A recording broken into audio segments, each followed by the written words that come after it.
Let's learn how to use the Bode Analyzer feature of NI-MyDAC.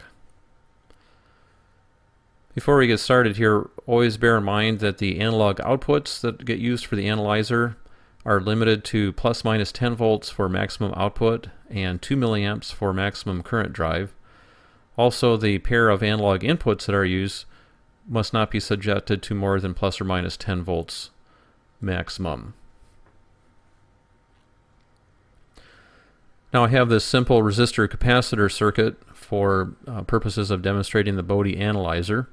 It's a 10K resistor and a 0.01 microfarad capacitor.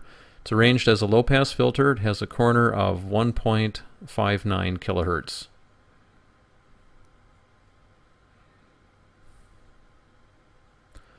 All right, let's start up the Bode analyzer.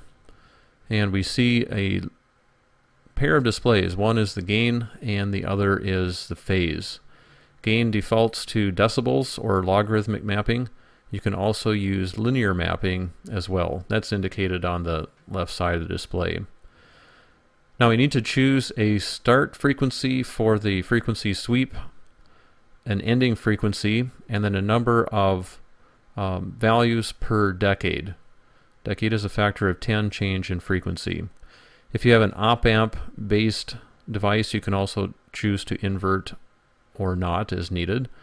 Notice that the stimulus and response are dedicated input channels. You don't have any options to choose there. So at this point, it sweeps through, it collects the amplitude of the output circuit as well as the phase of the output signal as a function of frequency. So you see that for this particular RC circuit that things start to tail off at some particular point. Phase begins at 0 and converges or heads towards minus 90 degrees. Now theoretically the corner frequency is on the order of 1.6 kilohertz. Let's see if we can identify that frequency.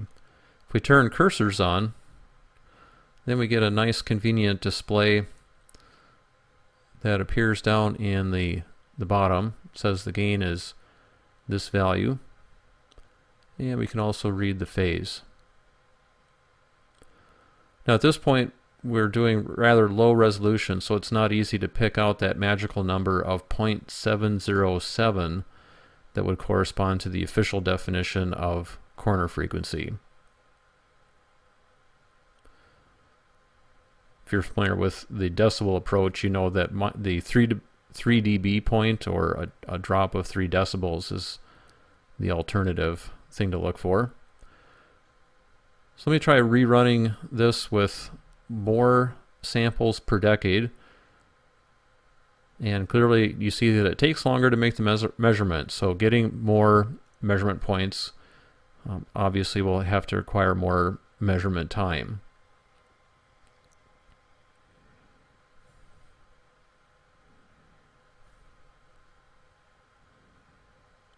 So grab the cursors again, and what we're looking for is the point that corresponds to, as close as we can get, to 0.707. And this is pretty close. We're seeing a frequency of about looks like 1.8, if you round it, 1.8 kilohertz.